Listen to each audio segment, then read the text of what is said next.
तो आप लोग के सामने मैथ का अगला भाग आ चुका है। तो दोस्तों देखिए किस तरह बनता है। ठीक है, तो सबसे पहले हम लोग क्या करते हैं कि क्वेश्चन पढ़ते हैं। ठीक है, तो अरुण ने 4 वर्ष के लिए किसी धनराशि का साधारण ब्याज की एक निश्चित दर पर निवेश किया। यदि उसने इसी राशि का 6 वर्ष के लिए निवेश किया होता तो उसके द्वारा अर्जित ब्याज की राशि पहले अर्जित ब्याज की राशि से 50% अधिक होती। तब ब्याज की वार्षिक दर क्या है दोस्तों? तो इसमें देखिए अरुण ने 4 वर्ष के लिए दिया है धनराशि और साधारण ब्याज की एक निश्चित दर पर निवेश किया। ठीक है, यदि उसने इस राशि का 6 वर्ष के लिए निवेश किया होता है, यानी 4 वर्ष और 6 वर्ष के लिए, तो इसमें तो एक डाटा नहीं दिया है दोस्तों, और तो निकलेगा तो शायद नहीं, इसलिए इसको निर्धारित नहीं किया जा सकता। ठीक है दोस्तों, क्योंकि ये क्वेश्चन में डाटा दिया नहीं है टोटल। ठीक है, चलिए आगे चलते हैं। 6 नंबर क्वेश्चन आप लोग के सामने है। तो 6 नंबर क्वेश्चन आप लोग बनाइए।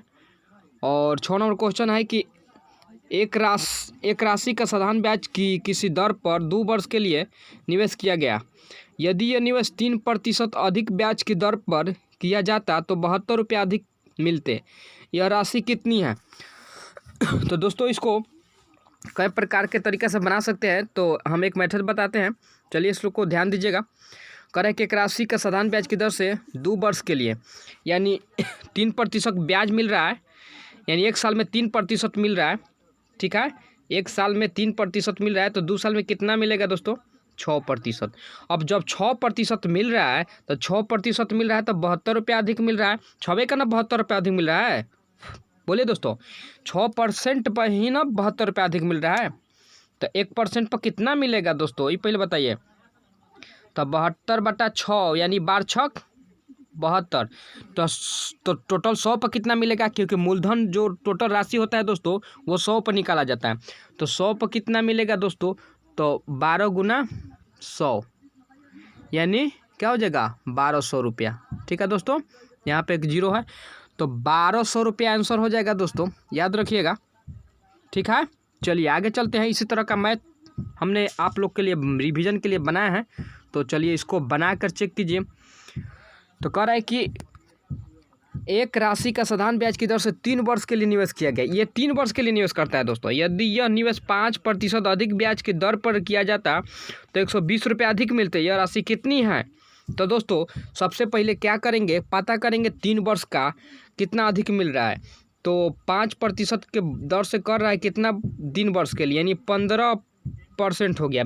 जब समय में और ब्याज में गुना होता है, दर में गुना होता है, तो ब्याज की दर प्राप्त होती है दोस्तों। याद रखिएगा क्या प्राप्त होती है?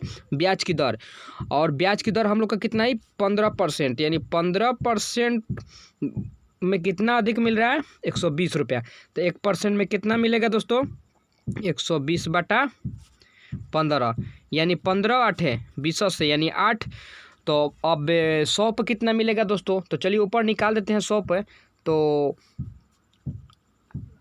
8 × 100 तो कितना हो जाएगा दोस्तों? बोल दीजिए कितना होगा? 800। ठीक है दोस्तों, 800 होगा ना? बोलिए दोस्तों। चलिए आगे क्वेश्चन ऐसा ही दिया हम आप लोग के लिए, तो चलिए ये बना के चेक कीजिए आप लोग। तो कह रहा है कि एक राशि का साधारण ब्याज की दर पर 2 वर्ष के लिए निवेश किया गया। यदि यह निवेश 5% अधिक ब्याज की दर पर निवेश किया जाता तो 100 रुपये अधिक मिलते। तो यह राशि कितनी है दोस्तों? तो चलिए, तो 2 वर्ष के लिए निवेश किया गया है, यानी 5% के हिसाब से कितना वर्ष के लिए निवेश किया है? 2 वर्ष के लिए, 10% आया।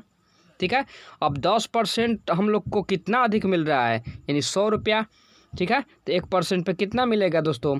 तो 100/10 यानी 1 शून्य से 1 शून्य कट गया, यानी 10 मिलेगा। ठीक है, तो टोटल राशि 100 होता है ना दोस्तों। ठीक है, तो 100 10 से गुना करेंगे तो कितना आएगा दोस्तों? 1000। क्या आएगा? 1000 दोस्तों। तो 1000 रुपया जो है वो आंसर हो जाएगा दोस्तों। ठीक है, बी नंबर। चलिए आगे चलते हैं। तो आप लोग के 7 नंबर क्वेश्चन आप लोग के सामने, चलिए इसको बनाइए। तो कह रहा है कि ब्याज पर धन देने वाला एक व्यक्ति को ज्ञात हुआ कि उसके धन पर ब्याज की दर में 8% से इतना % गिरावट होने पर उसकी वार्षिक आय में 61.50 यानी 50 की कमी हो जाती है। तो उसकी पूंजी कितनी है दोस्तों? ठीक है, तो ध्यान दीजिएगा दोस्तों, ये 8% था, ठीक है, और घट रहा है कितना 7.3/4। तो घटाएंगे तो कितना होगा दोस्तों, 8% में इसको पूर्णांक तोड़ेंगे यानी 7 से ही 3/4 यानी 7×4 = 28 और कितना हो जाएगा 31/4 हो जाएगा। और 31/4 के इसको बटा पर घटाव करेंगे तो 4 होगा यहाँ पे और 4 32 - 31 होगा। तो कितना आएगा दोस्तों 1/4 आएगा, ठीक है, क्या आएगा 1/4। तो चलिए दोस्तों, तो 1/4 की वैल्यू कितना दिया है, 1/4 कमी हुई कितना पे 100.50। हम लोग को 1/4% की कमी हुई, तो कितना कमी हुई उधर 100.50 की। तो चलिए लिखते हैं दोस्तों कि 1/4 की परसेंट की कमी हुई, तो इधर कितना हुई 100.50। तो 1% का कमी होता तो कितना होता, तो 61.50 बटा 1/4। तो टोटल राशि कितना होती है दोस्तों 100, ठीक है। तो ये 4 जो है ऊपर चला जाएगा ना, 4 जो है ऊपर चला जाएगा। तो टोटल राशि कितनी होती है 100 पे, तो 100 पे निकालेंगे तो 61.50 गुना 4 तो ऊपर चली जाएगी और 100 से भी क्या होगा गुना हो जाएगा दोस्तों, क्या होगा 100 से भी गुना होगा। चलिए आगे लिखते हैं दोस्तों, तो कितना आया था 61.50 गुना 4 गुना 100, यही ना आया था दोस्तों। इसको उड़ा कर नीचे हम 100 दे रहे हैं दोस्तों, क्योंकि दशमलव उड़ाते हैं तो 1 आता है और 2 जीरो हो तो 2 अंक हो तो 2 जीरो दीजिएगा, ठीक है।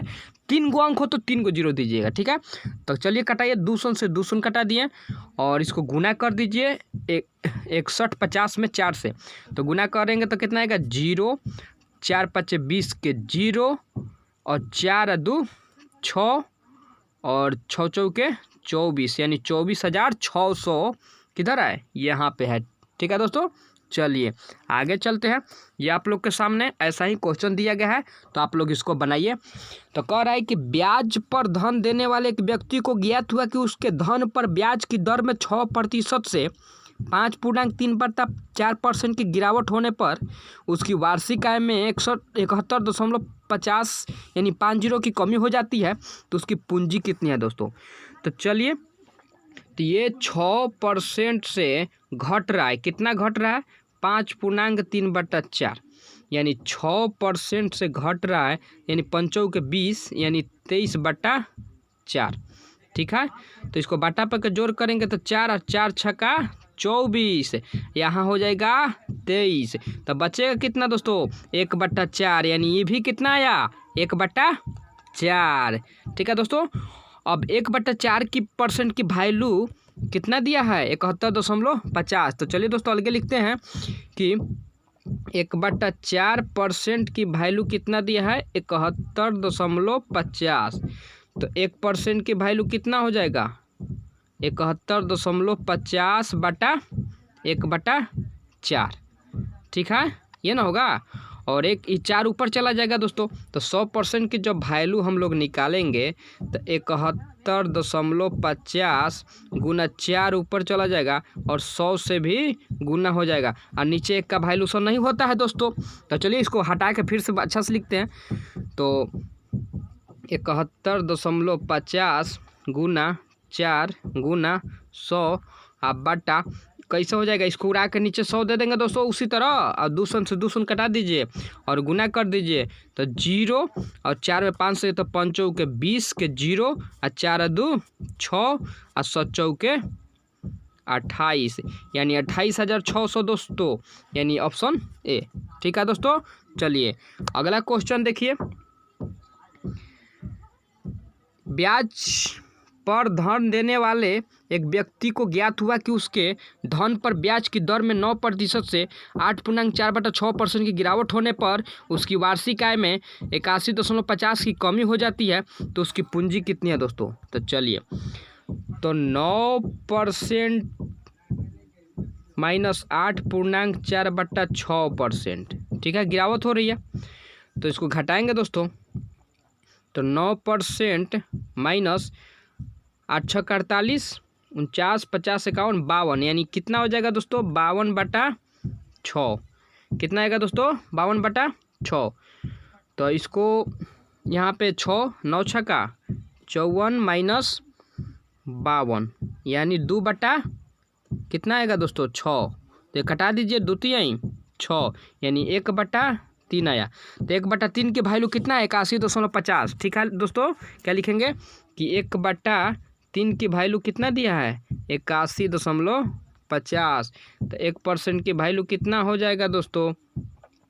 तो 81.50/1/3। ठीक है, तो 100% की वैल्यू निकालेंगे हम। तो 81.50 बटा गुना 100 और 3 भी ऊपर चला जाएगा दोस्तों। तो 3 कहीं लिख दीजिए, इधर लिखिए चाहे कहीं भी लिख सकते हैं। तो चलिए दोस्तों फिर से हम लोग लिखते हैं कि 81.50 गुना 3 गुना 100 और इसको उड़ा के नीचे 100 होगा और 100 से 100 कट जाएगा। तो कितना आएगा दोस्तों?